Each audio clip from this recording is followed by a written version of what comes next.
서울기술사학원의 김정원 교수입니다. 자, 도심지에서 소음, 진동 등으로 인한 민원을 저감하기 위해 시행하는 미진동 안방 굴착 방법의 종류와 특징을 설명을 한번 드리겠습니다.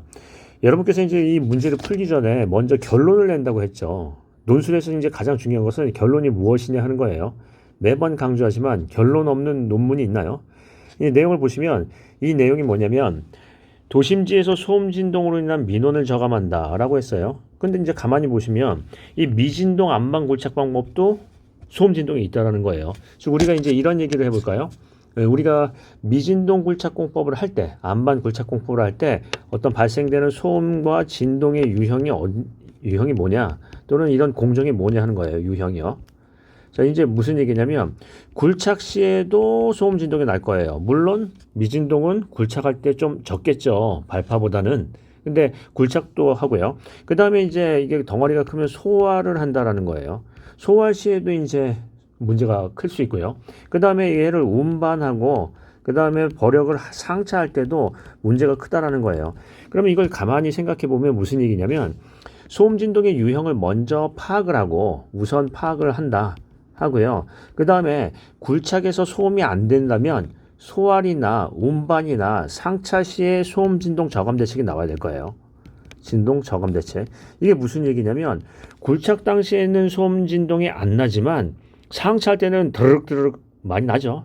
예를 들면은 호이스트로 해가지고 버켓을 이제 담은 다음에 우리가 얘기하는 덤프트럭에다가 내리면 이게 아무래도 상차 소음이 나죠. 그래서 어떤 소음 진동을 저감하기 위한 방법이 필요한데 무슨 얘기냐면 아이러니하게도 미진동 굴착 방법은 발파, 즉 굴착 당시에만 소음 진동이 안 날 뿐이지 나머지 공정에서는 소음 진동이 난다라는 거예요. 그러면 이 소음 진동의 민원을 저감하기 위해 이 방법을 쓴다면 어디에다가 3페이지에 강조를 할까요?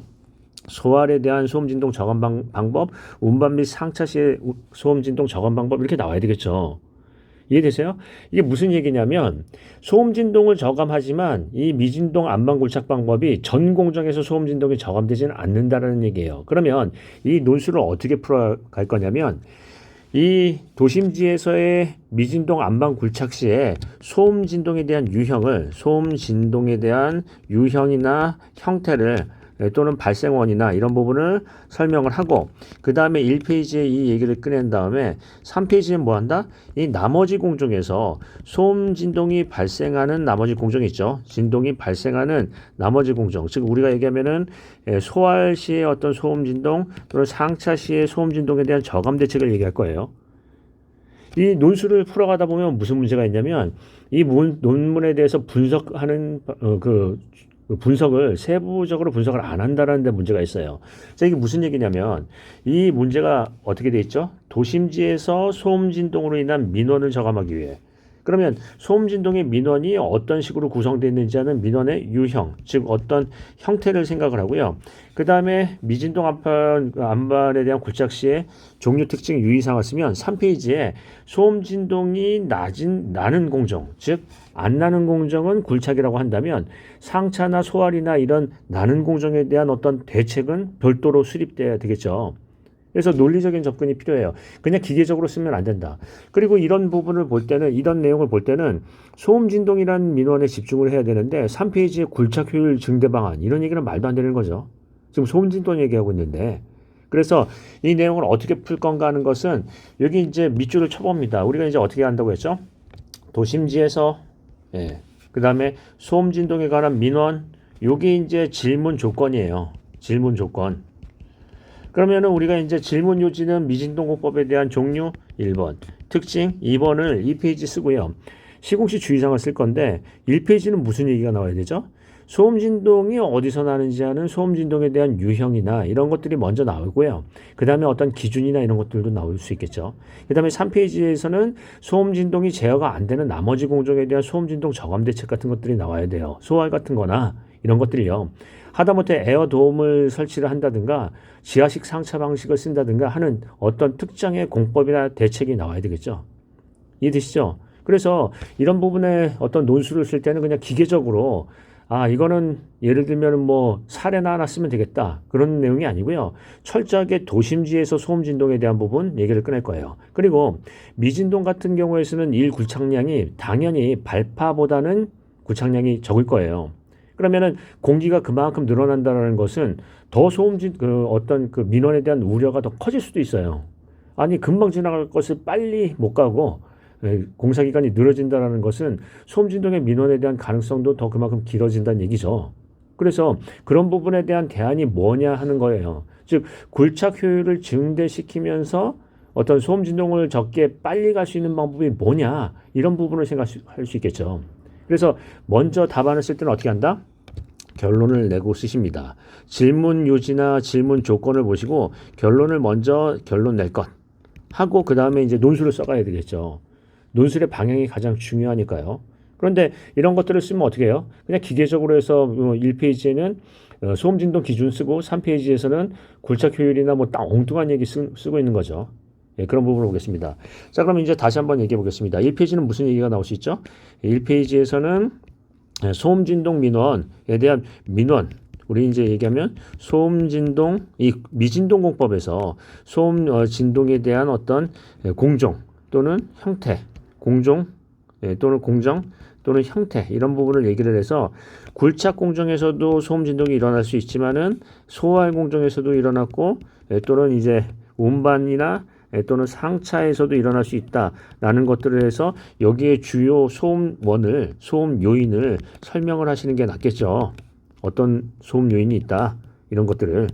하다못해 상차할 때 빵빵거리고 자기네들끼리 이제 어떤 신호를 주고 출발하라, 가라, 말라 하는 것도 소음 진동의 어떤 민원이 될 수가 있어요. 그러니까 그 부분을 하는 거죠. 우리는 굴착에만 집중하지 않고요. 나머지도 소음 진동에 대한 부분을 생각해야 된다. 그래서 소음 진동의 발생 형태, 어느 부분에서 발생하느냐 하는 것들을 하고요. 그 다음에 기본적으로 소음 진동에 대한 어떤 기준, 도심지에 대해서 소음 진동 기준 같은 것들을 쓸 수가 있겠죠. 그래서 이 발파가 가장 소음 진동이 크지만 나머지 부분도 만만치 않다라는 얘기예요. 그 다음에 이 페이지 가서 종류는 뭐가 있죠?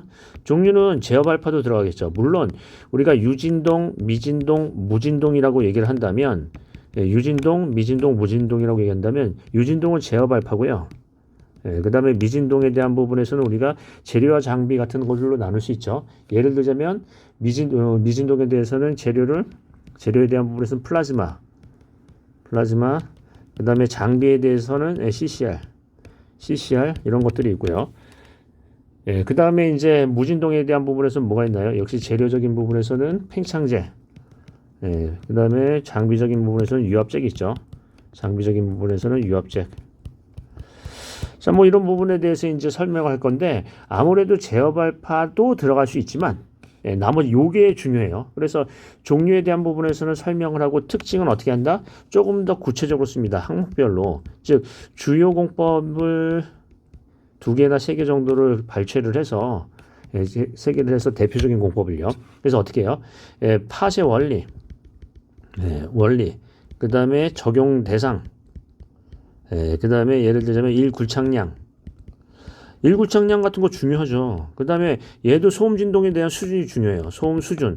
왜 그러냐면 더 큰 게 있고 덜 큰 게 있죠. 왜냐하면 일단은 모든 공법은 천공을 해야 되니까 천공에 대한 부분에서 소음에 대한 영향이 천공의 개수가 많으면 많아질 수밖에 없을 거예요. 그래서 이런 것들을 설명을 하시고, 그 다음에 시공시 유의사항은 공법을 각각 유의사항을 쓸 수도 있고요. 공법을 특정해서 상세하게 쓸 수도 있어요. 근데 전문적인 얘기를 쓰셔야 돼요. 뭐뭐 철저, 뭐뭐 관리하는 게 아니라 구체적인 방법을 제시해야 돼요. 구체적 방법. 그 다음에 3페이지 한번 보겠습니다. 3페이지는 어떤 얘기예요? 예를 들자면 얘는 소음 진동이 적어요. 굴착 당시에는. 근데 뭐 한다? 소활 시나, 우리가 2차 팟에 얘기하는 거죠. 소활 시나 상차 시에 어떤 소음 진동에 대한 문제도 상존해 있으니까 이 부분에 대한 어떤 저감 대책 얘기를 꺼낼 수 있나요? 뭐 이런 얘기가 나와야죠. 이 공법 자체에서 소음 진동이 굴착 당시에만 나오는 건 아니죠. 그런 부분도 있고요. 그 다음에 굴착량이 작다라는 것은 그 어떤 대상 우리가 얘기하면 그 근접된 어떤 구조물 옆에서 오랜 기간 공사를 한다라는 건데 민원에 대한 위험성은 커질 수도 있죠. 거기에 대한 대안이 뭐냐, 굴착 효율을 어떻게 하면 증가시킬 거냐, 이런 얘기도 꺼낼 수 있어요. 자, 그러면 내용을 하셨나요? 자, 최초에 우리가 뭐부터 해야 된다?